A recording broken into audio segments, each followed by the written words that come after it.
مرحبا بكم جميعا.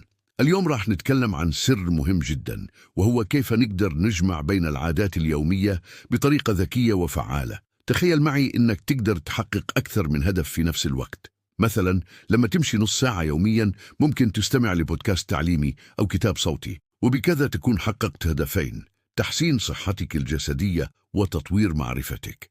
النقطة المهمة هي إننا نربط العادة الجديدة بعادة قديمة موجودة. مثلا بعد ما تفرش أسنانك اقرأ صفحة من كتاب، أو لما تشرب قهوة الصبح اكتب أهدافك لليوم.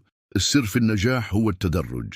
ابدأ بخطوات بسيطة وصغيرة، وبعدين زود شوي شوي. مع الوقت راح تلاحظ إن العادات الجديدة صارت جزء طبيعي من روتينك اليومي. شكرا لمشاهدتكم.